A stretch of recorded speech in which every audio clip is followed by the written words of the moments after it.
kana kune nyika iri kunakidza kana kune nyika iri kubvira nokunakidza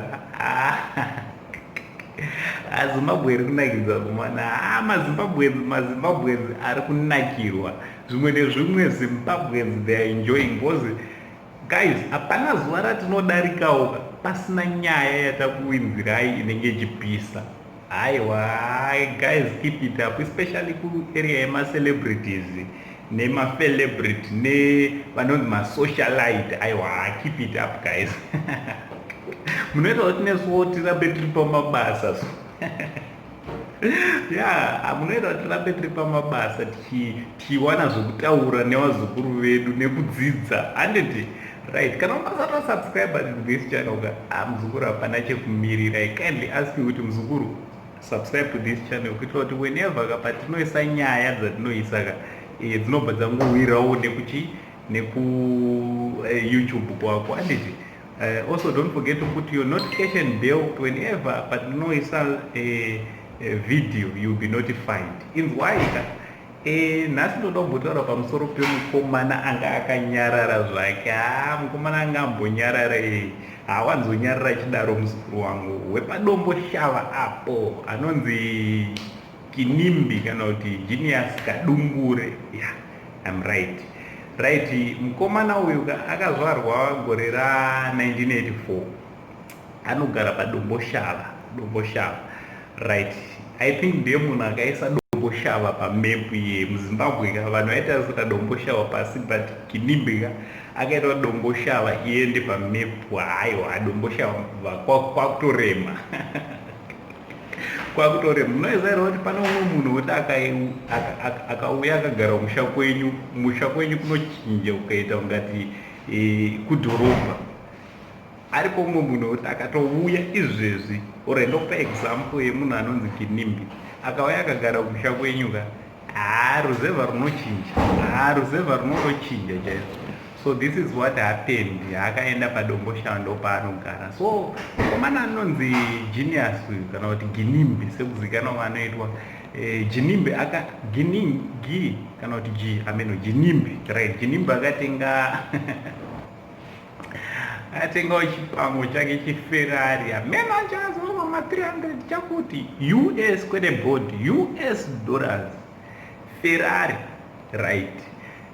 Atengawo Ferrari yake ikapindawo mazuva akapera iwawo zvokuti people are busy, are still busy celebrating with him kuti vachimuitawo makorokoto kuti mukoma makatenga chibango chenyu. So what happened on this day is airatidzirawo motikari yake achidiswa, aiva nakameraman wake.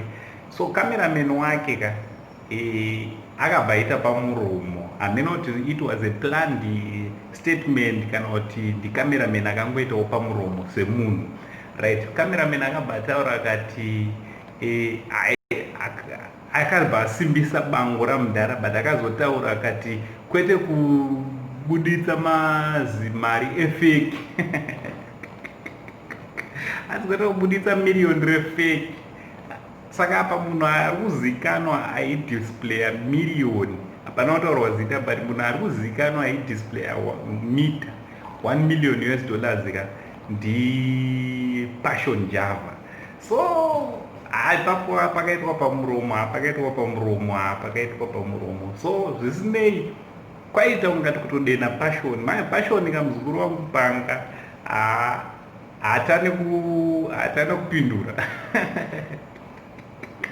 panga wakabva achinzwa obva aita hasha obva anyorawo zvaakanyora. Ndongozobata mashoko mashoma, nyaya zhinji ndizvizive zvakanyorwa munozviveregera ndenga zukuru ndosa ndichiisa pakona right.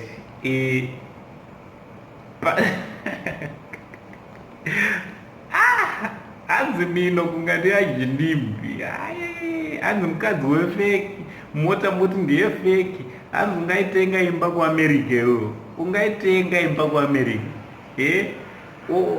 zvinhu zvangu zvese zvine zvichingonzi ndezvefeki zvese nemiriyoni futi tiri kunzi ndeyefeki.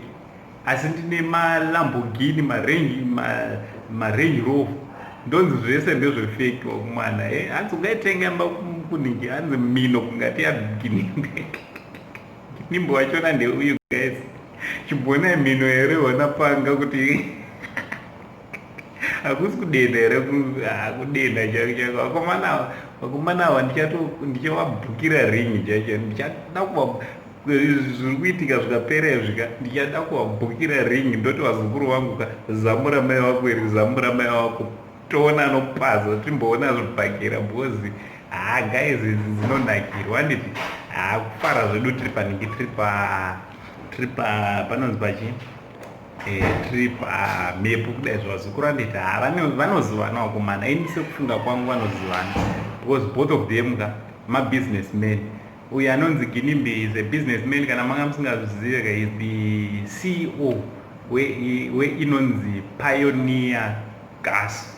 Pioneer Gas is the chief executive officer. So mari vanadzo is a businessman handiti so pangawo futi azokandawo chimwe paangamanja akabva ati zvekubiwa izvo hande zvema-ATM ekubiwa makadhi kuSouth Africa. So we don't know how far true it is, but indongofunga kuti kunemerana havo vakomana kwavanenge vachiita hanzi mari dzaGinimbi ndedzekuba kuSouth Africa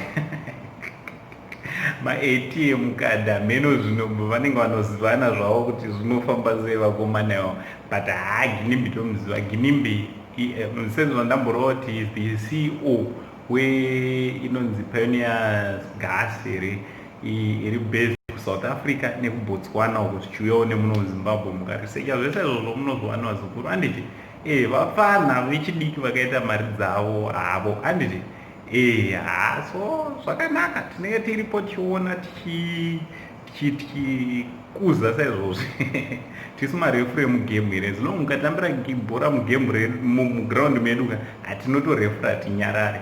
So ndochandangoti ndingokuigirai nhasi vazukuru zvikuswera zvichiitika munyika yenyu yeZimbabwe.